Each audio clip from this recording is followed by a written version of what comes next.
Respondendo perguntas. Olá pessoal, tudo bem? Eu sou a Carmen do blog Vida do Mundo e hoje eu vou responder algumas perguntas que vocês me fizeram. Algumas não, várias, porque eu deixei no Instagram, se você não me segue lá, me siga, que Vida do Mundo. E também na comunidade do YouTube eu deixei um recado pedindo para vocês me fazerem perguntas sobre leitura, literatura, poesia, peça de teatro, coisas assim. E aí vocês fizeram perguntas. Teve gente que fez mais de 10 perguntas. Pense, uma pessoa só.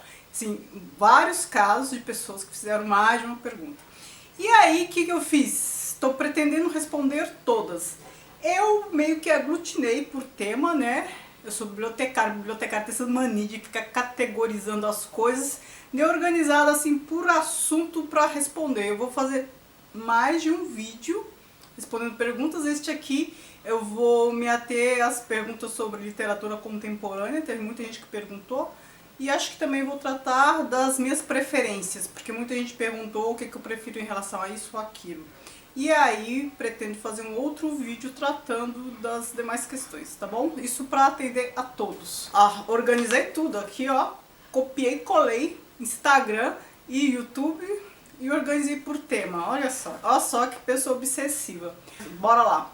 Renata TC Tobaldini me perguntou: qual o seu favorito dentre os romances brasileiros contemporâneos de literatura, ou melhor, de autoria feminina? E aí, primeiro eu tenho que deixar claro aqui que para mim literatura contemporânea é a partir da segunda metade do século XX. Então a gente está falando mais ou menos uns 70 anos de literatura. Acho que muita gente que me faz perguntas sobre literatura contemporânea deve estar se referindo à literatura do século XXI, creio. Mas como isso não fica claro, eu considero, não só eu, né, muitos teóricos consideram contemporâneo a partir da segunda metade do século XX. Se eu for considerar esse arco temporal de 70 anos, eu poderia dizer Clarice Lispector, pensando que ela possa estar se referindo a algo mais contemporâneo, século XXI. Aí, assim, eu não conheço tantas autoras femininas assim do século XXI, mas as que eu conheço e gostei, que eu li recentemente e gostei, foi a Conceição Evaristo, eu li Olhos d'Água, fiz até vídeo. Ana Paula Maia também é importante a obra dela, né? Embora seja difícil de ler porque são temas pesados. Maria Valéria Rezende eu gostei bastante de ler também. Então assim, vou citar essas três, tá bom? Além da Clarice Lispector. Gustavo Zotelli: gostaria de saber quais livros da atualidade, na sua opinião, serão os clássicos do futuro. O que diferencia o grau de complexidade de obras clássicas dos autores clássicos aclamados dos autores contemporâneos? Gustavo, só essa pergunta daria um vídeo, mas vou tentar ser sucinta.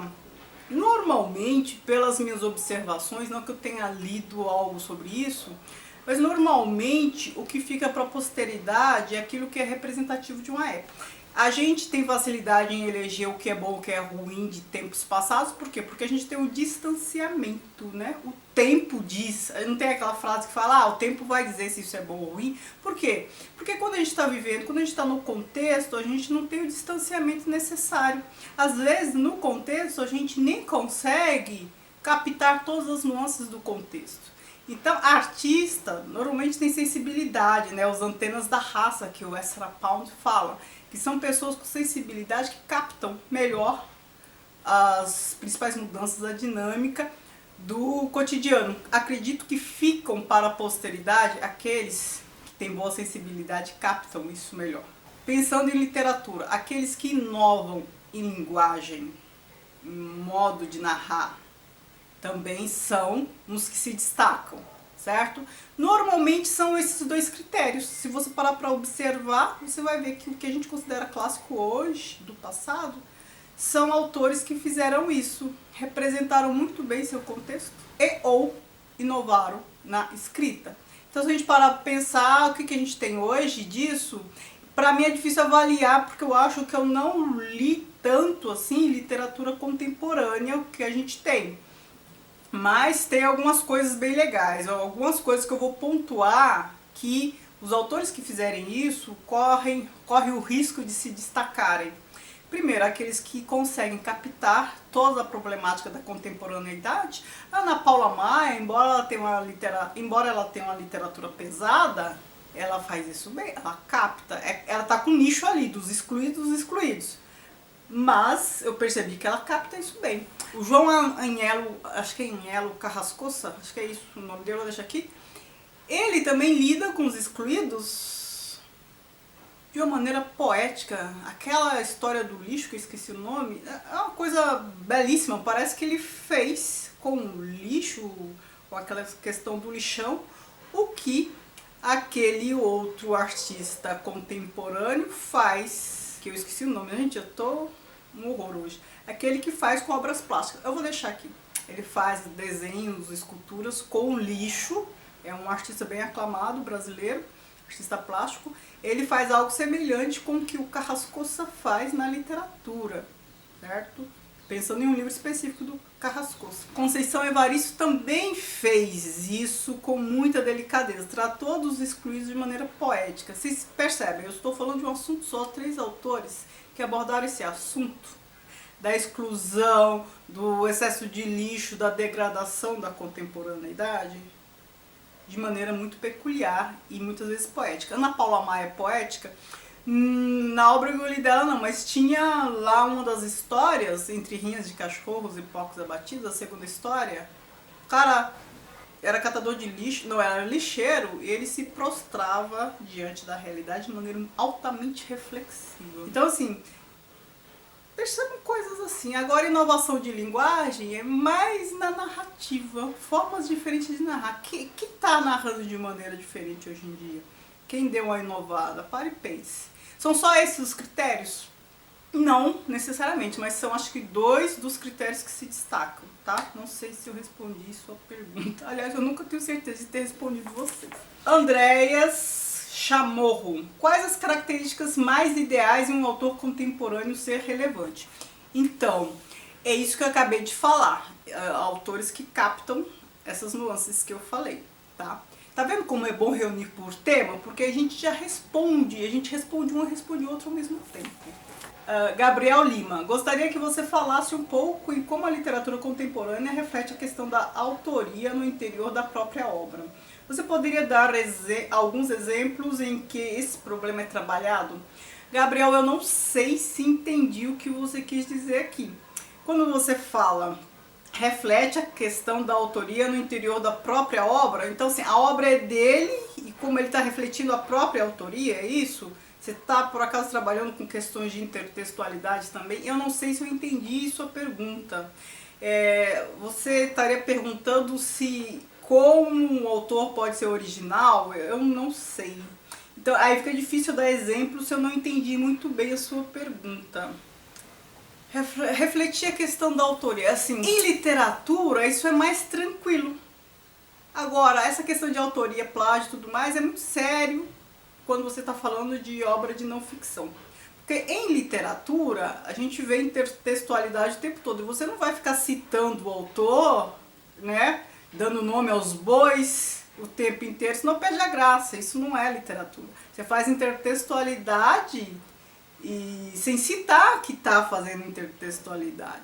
Agora, como conseguir ser original, como conseguir refletir na própria obra, é difícil e é fácil ao mesmo tempo. É difícil porque a gente sofre influência o tempo inteiro, a gente não consegue discernir isso sobre elas. E é fácil porque se você tem a certeza que você não está copiando de alguém, você está fazendo algo original para você. Não existe originalidade para a humanidade, mas existe para você, se você tem certeza que você não está copiando. Mas ao mesmo tempo você sofre, a gente sofre influência o tempo inteiro. Chega um ponto da gente não saber mais o que é da gente, o que é do outro. Tá? Eu acho que eu não estou respondendo bem o que você perguntou, porque eu também acho que não entendi muito bem. Marcos Farias, você acha que a literatura atual é menos densa que a do passado? Por exemplo, o que se faz hoje no início do século XXI em relação aos anteriores, ou mesmo ao século XX? Pergunto isso porque tenho tantos clássicos ainda por ler e fico com medo de perder tempo lendo autores contemporâneos que não valem tanto a pena. Adoro as análises nos seus vídeos, Carmen. Muito obrigada, Marcos. Então, a questão do contemporâneo eu já toquei aqui. a gente às vezes não tem um distanciamento suficiente para analisar, para saber o que é bom, sem falar que surge muita coisa. Quando a gente tem o distanciamento, quando a posteridade elege, né, ou a gente mesmo elege, vai ficando para a posteridade, já tem uma peneira ali. Né? A gente não precisa ler tudo que foi produzido naquele momento. Então, se você lê literatura do século XIX, você não precisa ler tudo. Você lê o que foi considerado bom, já tem um filtro. Agora, o problema é que na contemporaneidade as coisas vão surgindo. Para saber se é bom ou se é ruim, você tem que ler. Você pode, no máximo, assim, pegar a opinião de alguém, crítica e tal, decidir se vai ler ou não, mas a gente está perto demais, né? Então, para você saber se uma obra é boa ou ruim, é mais ou menos aquilo que eu falei, né? Das características que eu falei, né? Com que sensibilidade o autor está captando as nuances do seu tempo, né? Como ele traz isso para a literatura, com que emoção? Porque se a gente entender literatura como arte, a arte tem que expressar, ela tem que fazer o leitor, no caso da literatura, ficar com sentimentos assim expostos, bons ou ruins. Então os livros que incomodam, eles têm que incomodar mesmo? Às vezes sim, porque com aquele tema, se o autor trouxe aquele tema, ele trouxe na intenção de incomodar. É para suavizar, tratar de maneira bonita algo feio? Se o autor quis isso, ele consegue fazer isso com o leitor? Essas coisas que a gente tem que analisar, certo? Mas assim, eu entendo a sua angústia de não conseguir dar conta de tudo. Mesmo se você tentasse dar conta de tudo que foi escrito no passado, você não conseguiria, né? Muitos clássicos, tem muita coisa.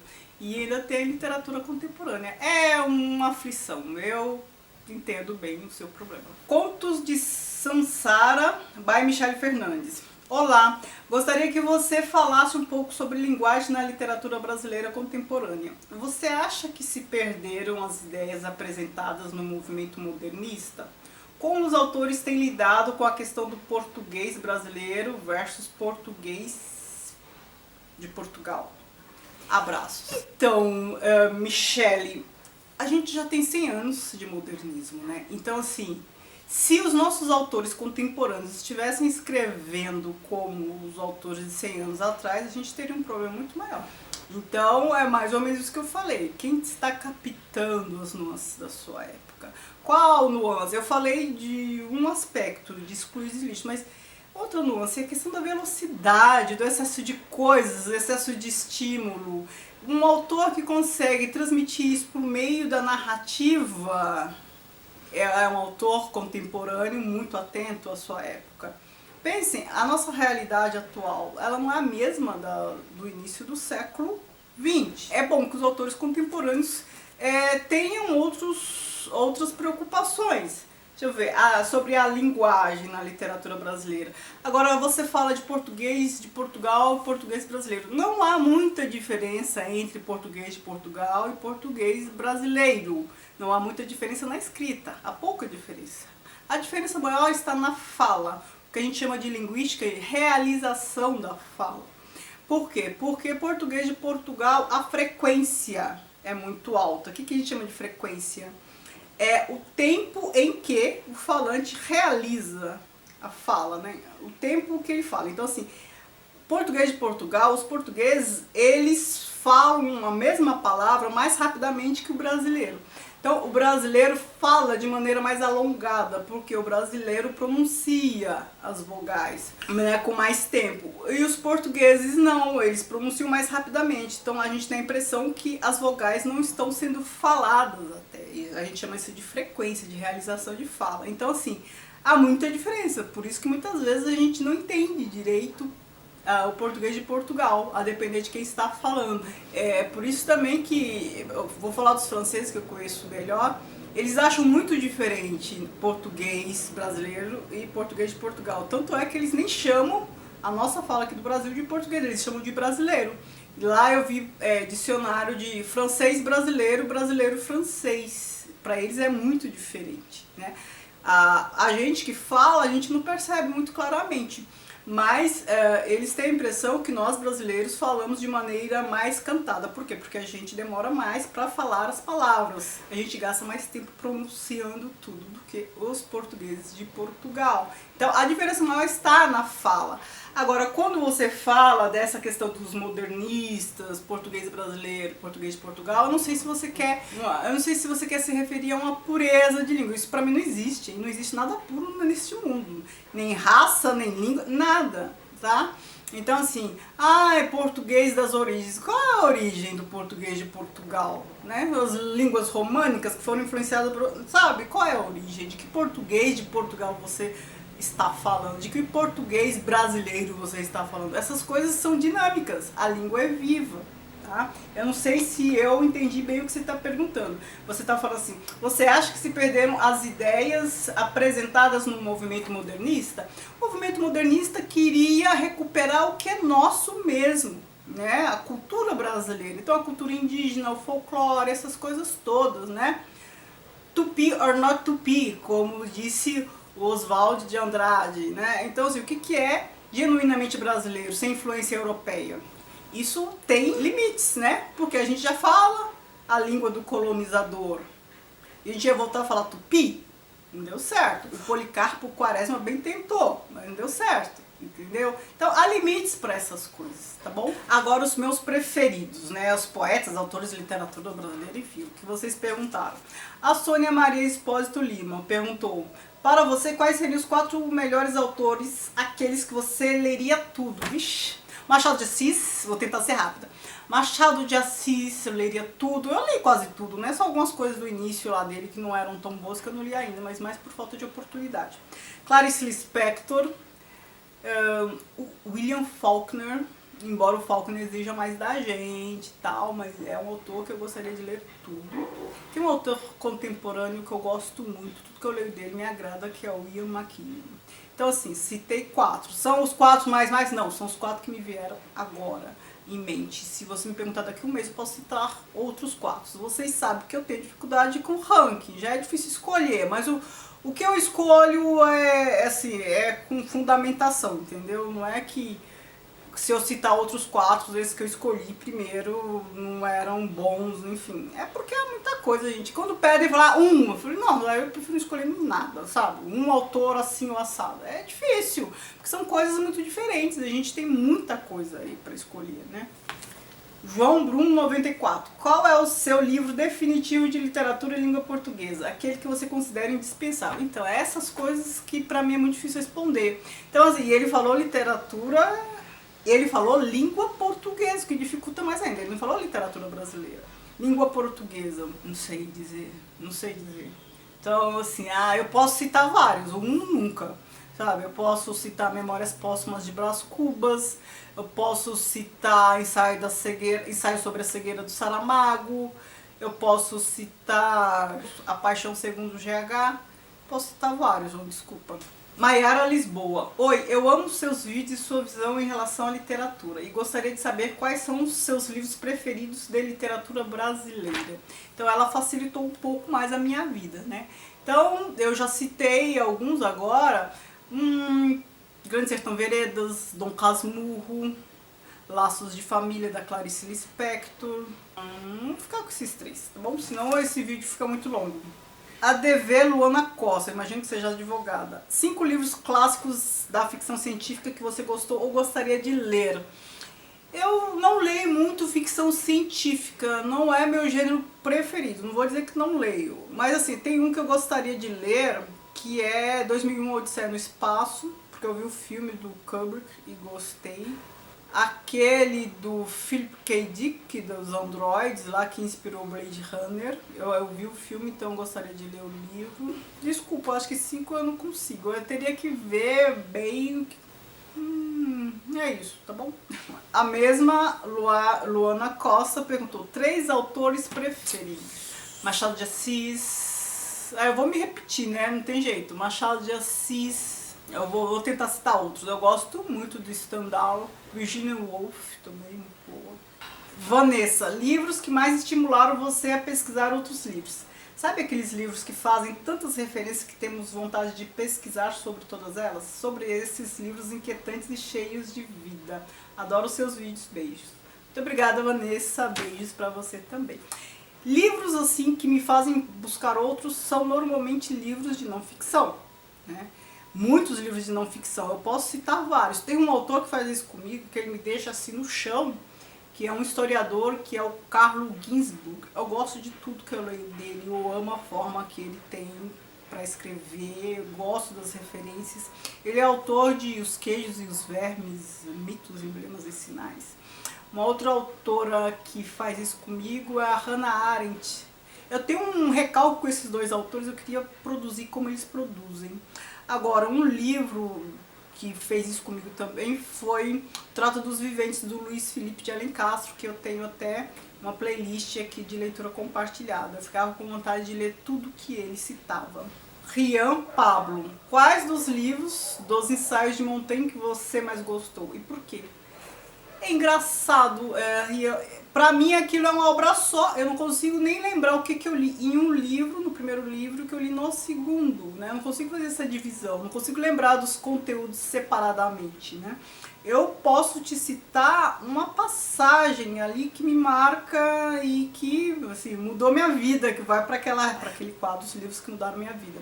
Que é o que ele fala sobre a amizade dele com o Etienne de La Boétie. Etienne de La Boétie é aquele que escreveu o discurso sobre a servidão voluntária, que eu tenho até vídeo aqui no canal. Ele fala, ele fica inquieto, por que essa amizade toda, porque um gosta do outro. Aí ele fala simples assim, singelo, adoro coisas singelas. Ele fala assim, porque sou eu e porque é você, em relação à amizade dos dois. Percebe a densidade disso, embora seja muito simples? Então isso sempre me vem, né? Agora eu não sei em qual dos livros está. Rune Gomes. Quais as melhores peças para quem não tem costume de ler teatro? Olha, eu sempre indico comédia, para quem não tem costume, né? Umas tragédias mais leves, uns dramas assim, mais leves. Então, assim, Dias Gomes, eu te indico. Roque Santeiro é muito legal, tem comédia, tem tragédia, tem tudo. Então assim, se você não está acostumado a ler teatro, não vá para Shakespeare, não vá para esses clássicos, venha para coisas mais contemporâneas, brasileiras, tem muita coisa boa. Agora, eu não sei se eu vou conseguir falar. Capitínigos, ou Capitínigos, não sei. Quais são os seus poetas nacionais favoritos? Eu gosto muito do Drummond, que é o meu favorito. Se eu fosse citar mais de um, tem o Drummond, tem também o Manuel Bandeira, são bons. Aí mais contemporâneos ainda a gente tem Lélia Prado, que é bem legal, tá? Mariana.bernardes.9655. Qual personagem de livro é o mais repugnante moralmente aos seus olhos? Então, o que eu considero repugnante? Um defeito assim terrível. A manipulação. Uma pessoa manipuladora. Por quê? O manipulador, ele nunca é somente manipulador. Ele traz consigo vários outros defeitos. Porque quem é manipulador é mentiroso. Quem é manipulador não é raro ser fofoqueiro. Quem é manipulador é falso.